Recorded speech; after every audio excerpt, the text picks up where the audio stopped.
आज पूरे भारतवासियों को, संपूर्ण विश्व को यमुना महारानी भूमंडल पर आई थी। जैसे गंगा पृथ्वी पर आई थी, ऐसे ही यमुना महारानी भी आज ही के दिन, आज यमुना छठ भी है, माँ दुर्गा का आज कात्यायनी स्मरण है, छठवां दिन। आज ही के दिन यमुना मैया भूमंडल पर पृथ्वी पर आई थी। यमुना जी के प्रागट्य उत्सव की, जन्म उत्सव की, यमुना जी के पृथ्वी पर पधारने की सभी भारतवासियों को बहुत बहुत बधाई हो। श्याम सुंदर श्री यमुने महारानी की जय। माँ यमुना आपके जीवन का सुख प्रदान करे। आज पूरे भारत की भूमि पर आज का जो दिन होता है, नवरात्रि का जो छठा दिन होता है, यमुना महारानी के प्रागट्य का रहता है। इसलिए छठे दिन के पहले पंचमी, छठ और सप्तमी, ये 3 दिन ऐसे रहते हैं कि इस बीच में जो माता कात्यायनी का दिन होता है और यमुना जी का प्रगट दिवस होता है, इस दिन जैसे एक नदी का संचार भूमंडल पर आता है, तो थोड़ा ना थोड़ा प्रत्येक देश में, प्रदेश में चारों तरफ थोड़ा थोड़ा हवा का संचार रहता है। थोड़ा थोड़ा ऐसा लगता है कि मौसम चेंज हो रहा है, पानी के छींटे जैसा रहेगा, थोड़ा हवा का संचार बना रहेगा। ये सब क्रम रहता है, जो नियम बना हुआ है शास्त्रों का वैसा। क्योंकि पटरानी जब यमुना देवलोक से उतर कर इस मृत्यु लोक में आती है, तो उसका एक आदर, उसका एक सम्मान, उसका एक सत्कार होता है भूमंडल पर।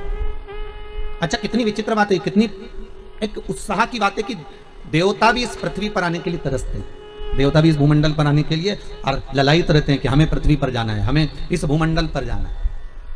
आपका विश्वास जितना दृढ़ होगा, आपका भरोसा जितना प्रबल होगा, उतना भगवान मिलेगा, उतनी भगवत पद की प्राप्ति है। जब तक राम तुम्हारे अंदर नहीं आ सकता, कब आएगा राम? जब तुम शंकर की कथा में प्रवेश करोगे। राम कब मिलेंगे? जब तुम शिव कथा में प्रवेश करोगे। कृष्ण कथा कब मिलेगी? जब तुम शंकर की कथा में प्रवेश करोगे। इसलिए राम कथा की शुरुआत तुलसीदास जी, वाल्मीकि बाबा शंकर की कथा से करते हैं, और श्रीमद् भागवत की शुरुआत वेद व्यास जी शिव कथा से करते हैं, शंकर की कथा से शुरुआत करते हैं। भागवत जी को भी उठाकर देखिए, शिव की कथा प्रथम में आएगी, फिर बाद में सारी कथा चालू होगी। राम कथा को उठाकर देखिए, शिव कथा प्रथम में आएगी, इसके बाद रामचरितमानस चालू होगी।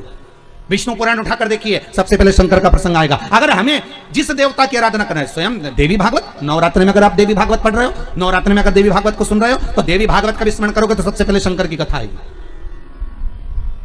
सारी पुराणों में सबसे पहले शंकर को लाकर दिया गया। क्यों? क्योंकि शंकर की अगर कथा में तुम प्रवेश कर गए, शंकर का स्नेह तुमने पा लिया, शंकर का अनुमोदन अगर तुमने कर लिया, शिव स्मरण में अगर तुम डूब गए, तो तुम्हें जिस देवता का तुम भजन कर रहे हो उसको पानी में देरी नहीं लगेगी, वो मिल जाएगा। पर दुनिया इतनी विचित्र है कि सारे देवता को रिझाना पसंद करती है, शंकर के पास बाद में जाती है। वो बाद में कब जाएगी? जब कोई बीमार पड़ गया, किसी का एक्सीडेंट हो गया, कोई बहुत ज्यादा बेकार हालत में पड़ गया, तब पंडित जी को फोन लगा के बोलेंगे महामृत्युंजय का पाठ कर दो। पंडित जी मन में सोचे, ये तो कभी शंकर जी के नहीं रिझाती थी, ये कभी तो शंकर का नाम नहीं लेती थी, ये शंकर का कभी भजन नहीं करती थी, सारे मंदिर गई पर शिव जी के मंदिर कभी नहीं गई, कभी एक लोटा पानी नहीं चढ़ाया, कभी शंकर का अनुमोदन नहीं करा, और उल्टा कहती थी कि हम शंकर का प्रसाद नहीं लेते, और उल्टा कहती हम शंकर के मंदिर नहीं जाते। बताओ, अब एक तरफ तो ये कह कि शंकर के मंदिर नहीं जाऊं, प्रसाद नहीं लो, और आज जब दुख की घड़ी आई तब शिव याद आ गया, तब शंकर याद आया। तो भी शंकर के मन में अभिमतता नहीं। शंकर कहते हैं भले बाद में आया तो मेरे करीब में। और भागवत कहती है पहले शंकर का अनुमोदन करिए, राम कथा कहती है पहले शंकर का अनुमोदन करो, शिव महापुराण की कथा कहती है शंकर का अनुमोदन करो। तो ताप्ती ने भी सूर्य नारायण भगवान से पूछ लिया, पिताजी आप जब सारी दुनिया में प्रकाश फैलाते हो, आपका शरीर जब इतना तपता होगा तो शीतलता कौन देता होगा? तब शंकर भगवान ने तुरंत कहा, जब कोई भक्त एक लोटा पानी लेकर शंकर पर चढ़ाता है और वो शंकर का चढ़ा हुआ जल गोल जलाधारी से निकल कर चरण से सबसे पहले नीचे की ओर जब आता है, मात्र एक बीते की दूरी पर वो पानी जब बहता हुआ आता है, सूर्य नारायण कहते हैं वो जल मुझे मिलता है और मेरे शरीर की तपन समाप्त हो जाती है। जरा देखिए, लिंग पुराण में उठाकर देखिए, स्कंद पुराण को उठाकर देखिए, और दोनों पुराणों का वर्णन स्पष्ट कर रहा है कि भगवान सूर्य नारायण, इसलिए शायद यही शास्त्र वर्णन करता है, इसीलिए शायद शिव महापुराण में स्पष्ट किया गया कि शंकर की पंचायत में सूर्य भी विराजमान है। शंकर जी की पंचायत का मंदिर है क्या पांडे तारा में कहीं? शिव पंचायत का? अरे बोलो तो सही, शिव पंचायत का कोई मंदिर है? नहीं है। शिव परिवार का तो होगा पर पंचायत का नहीं होगा। पंचायत का मंदिर तो मुझे नहीं लगता कि प्रतापगढ़ में भी है, शायद है प्रतापगढ़ में पंचायत का मंदिर, बहुत बढ़िया होना चाहिए, बहुत बहुत सुंदर बात। शिव पंचायत, पंचायत में कौन कौन होते हैं? शंकर, दुर्गा जी, सूर्य नारायण भगवान, भगवान नारायण और गणेश जी महाराज। बस ये पंचायत। और परिवार में कौन कौन होते हैं? पार्वती, कार्तिकेय, गणेश, शिव, नंदी। ये परिवार शिव पंचायत में केवल 5। और शायद इसीलिए शिव महापुराण की कथा में जो पंचायत का महत्व कहा गया, उस पंचायत में सूर्य की भागीदारी जो कही गई है कि एक बीता। आपके यहां अगर कहीं पर आपने शिवलिंग का दर्शन करा होगा, ये शिवलिंग है, ये जलाधारी है, ये पानी निकलने का स्थान है। यहां से जहां से पानी नीचे गिर गया और गिरने के बाद जब एक बीते तक जाता है, उस एक बीते पर सूर्य नारायण भगवान का भाग चालू हो जाता है। एक बीते पर। क्यों कहते हैं? जिसको चर्म रोग हो जाता है, जिसका शरीर सफेद पड़ गया, चमड़ी बेकार हो गई, काला पड़ गया, शरीर में कहीं चट्टे पड़ गए, कहीं शरीर में दाने पड़ गए, पूरा चेहरा बेकार हो गया, पूरा शरीर बेकार हो गया, तो क्यों कहते हैं कि एक बीता जब पानी बह जाए, उस बहे पानी को हाथ का लेपन कर कर शरीर पर लगा लिया जाता है, शरीर ठीक होने लगता है। सूर्य का भाग वहां से चालू हो जाता है। शिव पंचायत का बड़ा महत्व है महाराज जी। अगर आप लोगों ने लिंग पुराण पढ़ी होगी या शिव महापुराण पढ़ी होगी तो उसका बड़ा महत्व है महाराज। कहते हैं अदालत में अगर कोई केस चल रहा है, चाहे वो नौकरी से जुड़ा हुआ हो, चाहे सर्विस से जुड़ा हुआ हो, चाहे प्रॉपर्टी से जुड़ा हुआ हो, अदालत में अगर कोई केस चल रहा है और बहुत समय से चल रहा है और उसकी कोई सफलता नहीं मिल रही, कोई सफलता नहीं मिल रही, तो शिव पंचायत के मंदिर में जाकर महाराज 5 पुष्प, एक एक पुष्प एक एक देवता देवी को समर्पित कर दो और उनके चरण में मक्खन का लेपन कर दो। काय का लेपन करना है? माखन का लेपन कर दो। और 5 देवताओं के सामने चौमुखी 5 दिए लगा, 4 बत्ती के घी के, गाय के घी के, एक एक देवता के सामने एक एक दिया लगाओ पंचायत। और काम ना कर कर वापिस लौट कर आ जाइए। वो केस विजयता अगर देगा तो आपके पक्ष में ही देगा, हार नहीं सकते। शिव पंचायत का बहुत प्रबल भाव है महाराज। शिव पंचायत कोई साधारण नहीं होती। कोई लड़का लड़की का विवाह हुआ हो, तलाक हो गया हो, दूसरी बार शादी नहीं हो रही हो, बहुत परेशान हो गए और विवाह नहीं जम रहा हो, तो शिव पंचायत के मंदिर में बैठकर 5 देवताओं पर जल और उस जल में चंदन मिलाकर चढ़ाया जाता है महाराज। केवल 3 प्रदोष चढ़ा देते हैं, 4थी प्रदोष तक तो बाबा कृपा ही कर देता है महाराज। शिव पंचायत का इतना महत्व है। शिव पंचायत कोई साधारण नहीं होती महाराज। शिव पंचायत जिसकी कमर का गुरिया खसक गया हो, या घुटने की हड्डी खसक गई हो, या हाथ पैर कहीं की भी कोई हड्डी खसक गई है महाराज, और डॉक्टर अपना काम कर रहे हैं, गुरिया नहीं जम रहा, और आपको केवल दवाई से ही अच्छे होना है, तो मूंग, हरी जो मूंग होती है, वो शिव पंचायत के मंदिर में कम से कम 5 या 7 दिन तक चढ़ाएं। उसी मूंग को वापस उठा कर लाएं और उसको सुबह सुबह पानी में गलाकर खाना चालू कर दे। बाबा चाहेगा तो 15 दिन नहीं लगते, गुरिया अपनी जगह पर बैठ जाता। शिव पंचायत, शिव पंचायत का बड़ा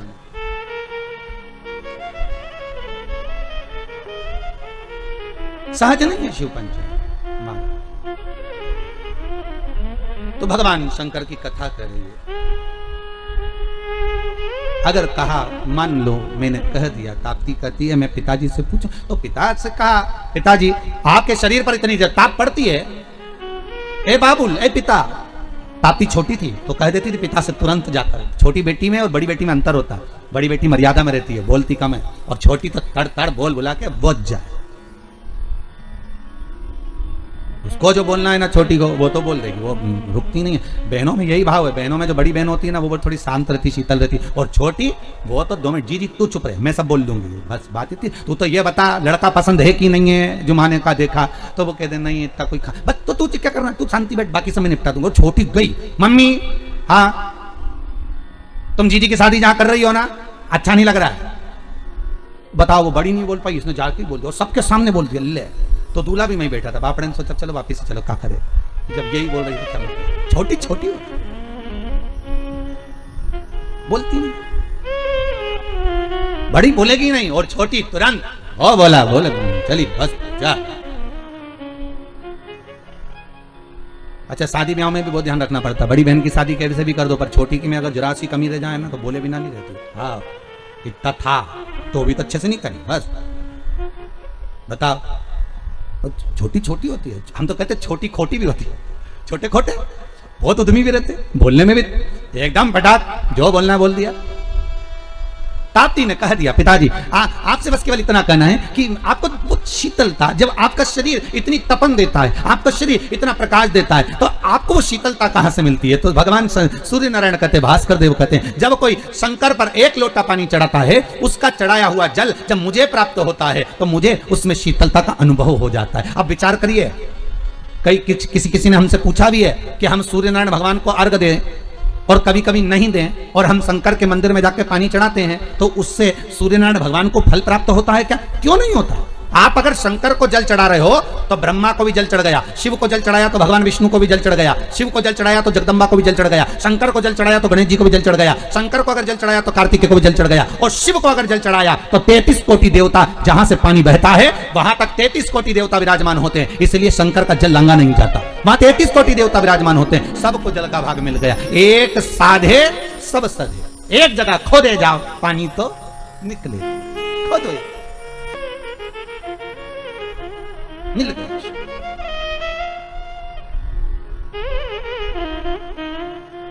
ताप्ती ने सुन लिया, जी पिताजी को शंकर जी से भाग प्राप्त होता है, इसलिए तपन नहीं होता। मैं तुझे एक बात कहूं, तू ठाकुर जी को बाद में भजना, कन्हैया को बाद में प्राप्त करना, सांवरिया की तू बाद में हो जाना। पहले एक निवेदन करती हूं, पहले शंकर का अनुमोदन कर, शिव का अनुमोदन, शिव का स्मरण, हाँ, शंकर का स्मरण, हाँ। यमुना जी बोली, पर पिता से मेरे को यह पूछना पड़ेगा कि मैं शिव का स्मरण तो करूंगी, जब तो करूंगी तब तो करूंगी, पर फल कहां मिलेगा?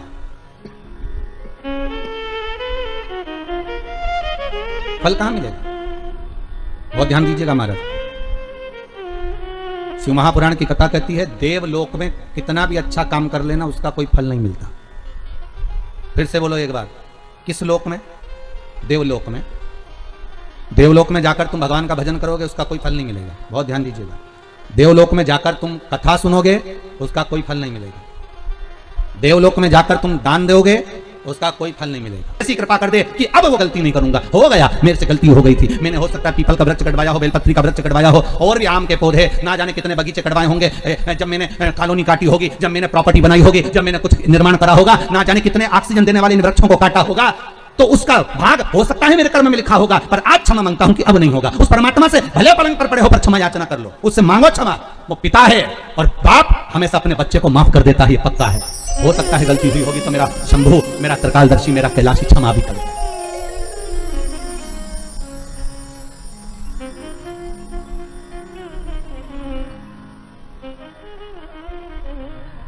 देने के लिए आतुरता, हो सकता है हमारा पुण्य, हमारा करा गया सत्कर्म, हमारा करा गया पुण्य हमारे सामने आता है, और हमारे द्वारा किया गया पाप कर्म भी हमारे सामने आता है, पाप कर्म भी हमारे सामने आता है। फिर निवेदन करूंगा, मत बुरे कर्म कर बंदे वरना पछताएगा, भगवान की आंखों से तू बच नहीं पाएगा, तू बच नहीं पाएगा।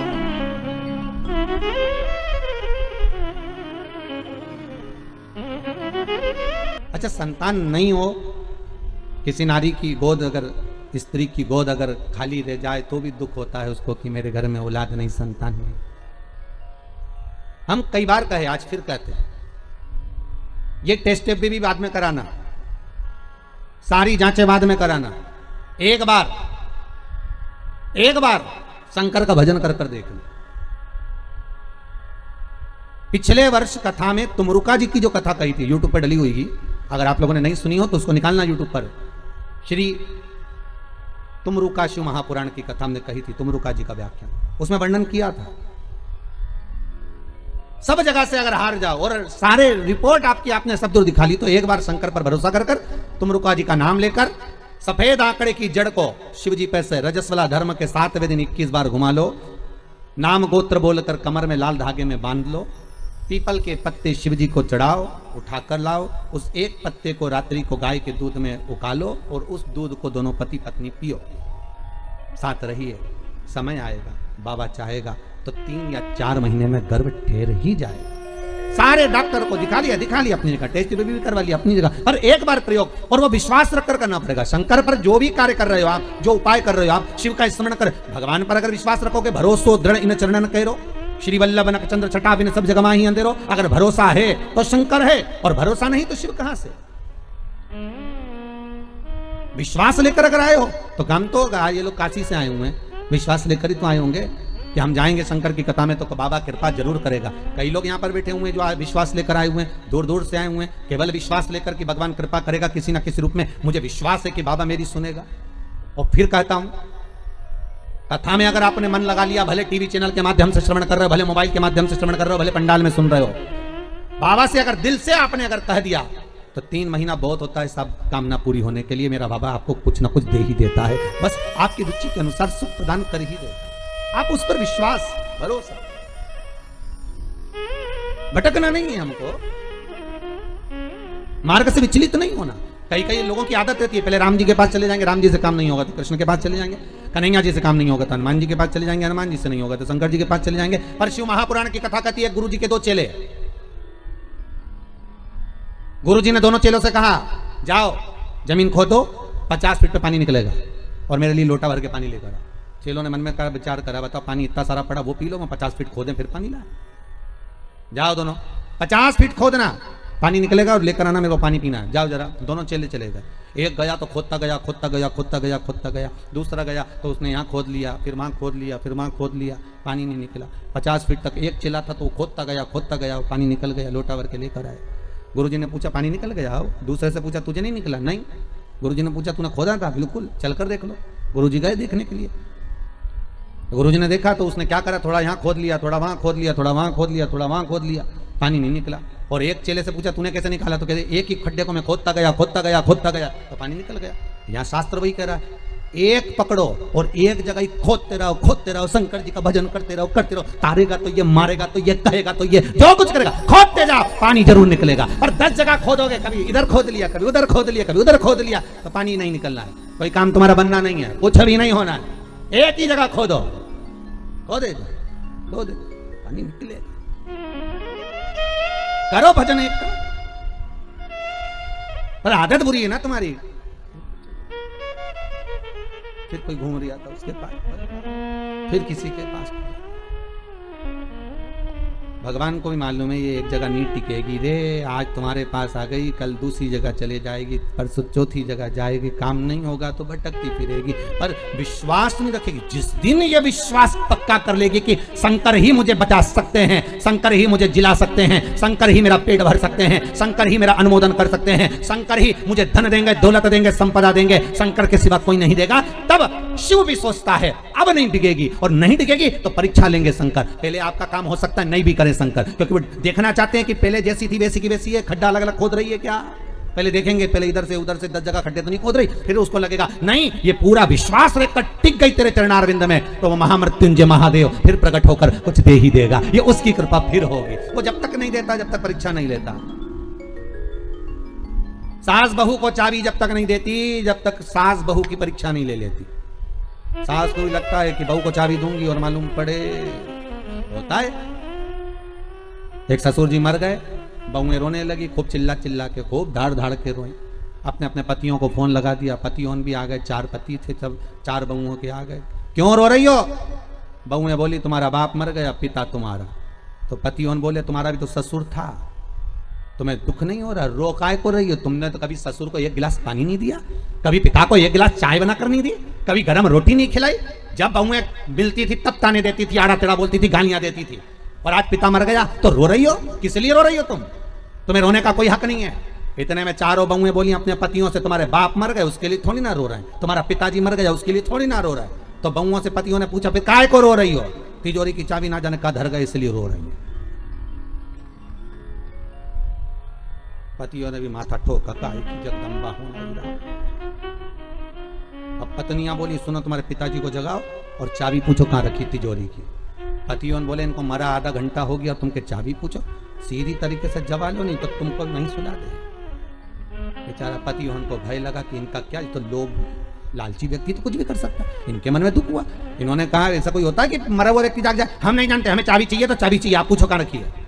डॉक्टर साहब को बुलाया, डॉक्टर साहब बताओ हमारे पिताजी को थोड़ी सी देर के लिए जगा दो, बस जग जाएं और उसके बाद में चाबी बता के भले मर जाएं, ऐसी कुछ कृपा कर दो। डॉक्टर साहब बोले 80,000 का एक इंजेक्शन लगेगा, हम लगाएंगे। पिताजी जाग के बैठेंगे, उतनी देर में पूछ लेना चाबी कहाँ रखी है, बताएंगे, फिर वो मर जाएंगे, ठीक है, पर जल्दी पूछना, इतना टाइम तक जिंदा नहीं रहेंगे वो। लगाओ 80,000 लाओ।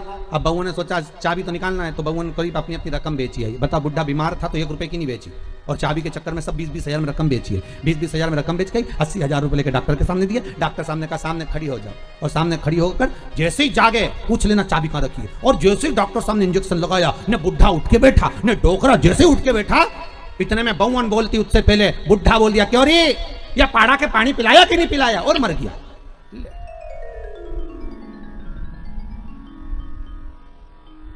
अब बहू तो और चिल्ला चिल्ला के रोने लगी। डॉक्टर साहब वंस मोर, एक बार फिर से।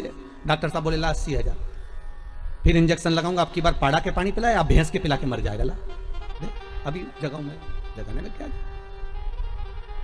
एक दुनिया है साहब, धन की मीत है, कोई किसी का नहीं संसार में, केवल धन ही मीत है। परसों की कथा में कहा था मरने के बाद सब कुछ फेंक देंगे, पर अंगूठी चिन्ह नहीं फेंकेंगे, सब रख लो। कौन फेंक रहा?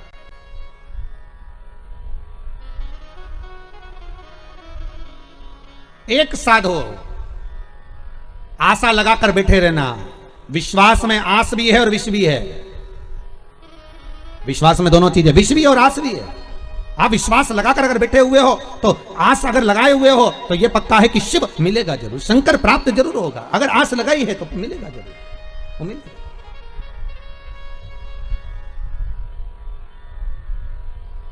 परमात्मा से अगर मन चित्त वृत्ति रमाए हुए हो तो प्राप्ति जरूर होगी।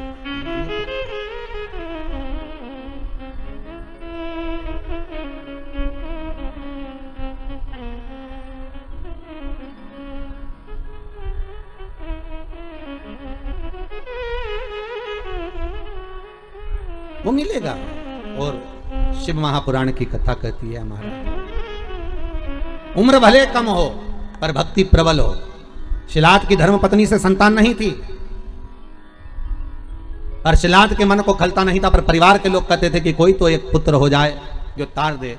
तब भगवान शिव ने आकर एक वर दिया, चिंता मत करो, एक दिन जब तुम भजन करने के लिए कहीं जा रहे होगे, पृथ्वी को खोदोगे, उसमें से एक बालक निकलेगा, वही बालक तुम्हारा पुत्र कहलाएगा। निकला बालक, उसका नाम नंदीश्वर रखा। क्या नाम रखा है? नंदी। वो नंदीश्वर। पर पिता इतने विचित्र थे। अरे दुनिया के लोग कहते हैं शंकर जी के मंदिर में नंदी क्यों होना चाहिए। दुनिया के लोग कहते हैं आखिर नंदी ने ऐसा कौन सा पुण्य करा कि भगवान शंकर के दरवाजे पर नंदी सदा के लिए विराजमान हो गया। कहते हैं शंकर से ज्यादा आराधना नंदी की भी करेंगे तो उसकी भक्ति प्राप्त होगी। तो नंदीश्वर में ऐसा क्या सुख है? नंदीश्वर क्यों शंकर के मंदिर में इतने सारे गणों में केवल एक नंदी ही क्यों बैठ गया? क्यों नंदी का होना क्यों जरूरी है शंकर मंदिर में? बिना नंदी के शिव पूजा क्यों नहीं जाती है?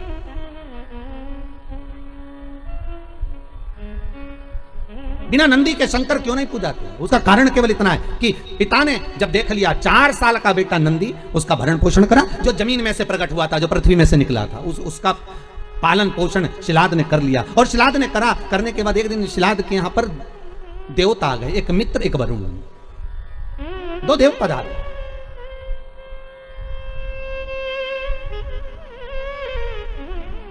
दो देव, मित्र और वरुण दोनों पधारे।